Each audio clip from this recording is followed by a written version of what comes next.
Perkenalkan, nama saya Apriliawati dengan NIM 200311100014. Saya dari kelas Agroteknologi A. Di sini saya membuat video ini untuk memenuhi tugas praktikum BIOPT terkait morfologi umum hama.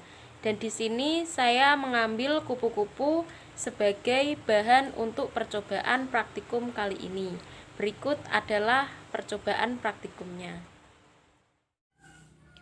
Baiklah, jadi setelah kita mendapatkan kupu-kupu, kita bagi atau kita pisah bagian dari tubuh kupu-kupu dari kepala, dada, dan perutnya. Di sini kita pisah tiap bagian tersebut untuk kita identifikasi setiap bagiannya. Kita bisa memisahkannya dengan benda tajam, baik itu silet ataupun pisau.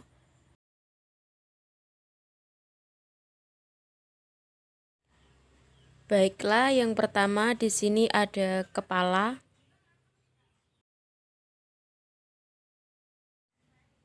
Dan yang kedua di sini ada toraks atau dada.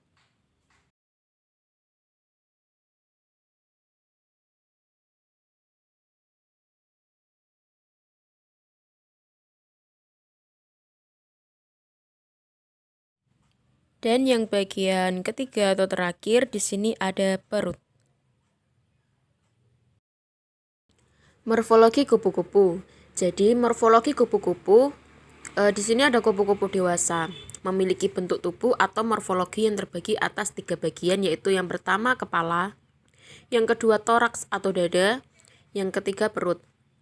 Seperti serangga lainnya, tubuh kupu-kupu ditopang oleh kerangka luar atau eksoskeleton, tempat otot-otot dan organ dalam melekat sisi bagian dalam. Kepala dan dada dilengkapi dengan otot-otot yang berperan sebagai alat gerak dari bagian-bagian mulut dan sayap. Sebagian besar, rangka luar berupa lapisan kitin yang tidak tembus air dan tidak larut dalam asam organik. Di alam, serangga yang mati hanya dapat diuraikan oleh mikroorganisme. Baiklah, yang pertama di sini ada kepala. Kepala kupu terdiri dari beberapa bagian, yaitu antena, terletak di ujung kepala dan dapat digerakkan ke segala arah. Pada beberapa spesies membesar, bergada, berbentuk sisir di kedua sisinya, bahkan ada yang mirip bulu ayam. Pada antena dilengkapi dengan sel-sel saraf yang berfungsi sebagai alat penciuman dan peraba. Yang kedua, mata pada kupu terbagi atas 2, yaitu mata majemuk, di mana mata majemuk ini terletak di kedua sisi kepala yang disusun oleh unit optik yang disebut omatidia.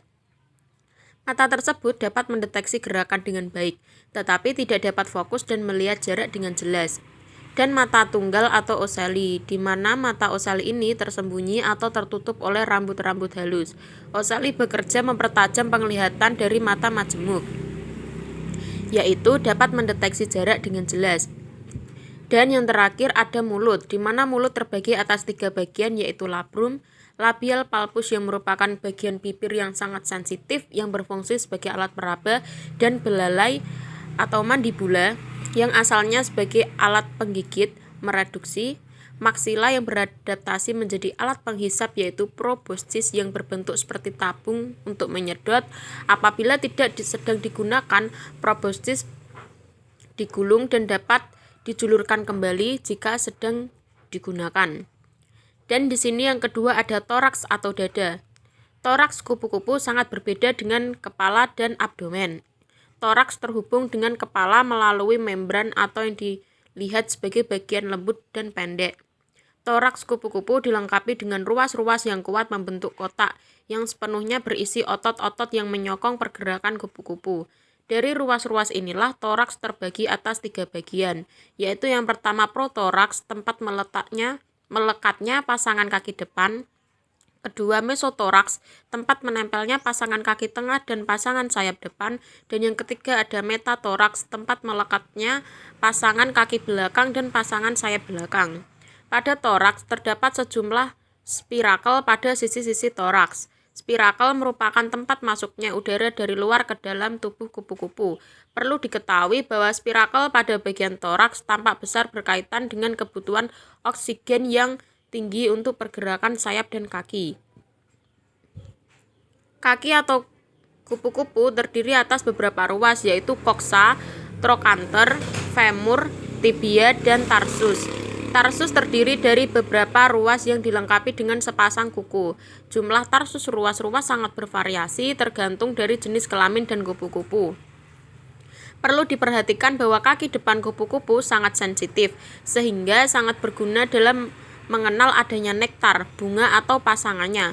Selain itu, kaki kupu-kupu kadang-kadang atau biasanya juga dilengkapi dengan spina atau taji yang berfungsi untuk membantu dalam berjalan. Sayap merupakan organ yang terpenting bagi pergerakan kupu-kupu, di mana sayap kupu-kupu merupakan selaput tipis yang dilengkapi dengan venasi sehingga melekatnya sayap pada toraks. Distribusi venasi ini sama pada setiap jenis kupu-kupu. Dalam memudahkan identifikasi kupu-kupu, maka dilakukan pemberian nama atau kode keterangan terkait gambar dan warna. Sayap kupu-kupu pada dasarnya transparan. Warna pada sayap kupu-kupu terbentuk dan berasal dari sisik-sisik yang menutupi sayap pada keduanya yang awalnya double layer. Sisik pada sayap kupu-kupu tersusun seperti genting, tetapi tidak semua Lepidoptera memiliki sayap yang menutup. Dan yang ketiga ada perut. Perut atau yang merupakan bagian lembek dari kupu-kupu ini merupakan bagian ketiga dari tubuh yang memiliki fungsi untuk mengolah makanan, melakukan proses ekskresi, serta sebagai tempat cadangan lemak. Perut kupu-kupu pada dasarnya terdiri dari 10 ruas, dengan ruas terakhir mengalami modifikasi menjadi alat kelamin. Pada sisi-sisi bagian perut terdapat 6-7 pasang spirakel. Perlu diketahui bahwa di dalam perut kupu-kupu terdapat alat pencernaan, jantung, ekskresi organ, dan kelamin serta sistem otot yang kompleks.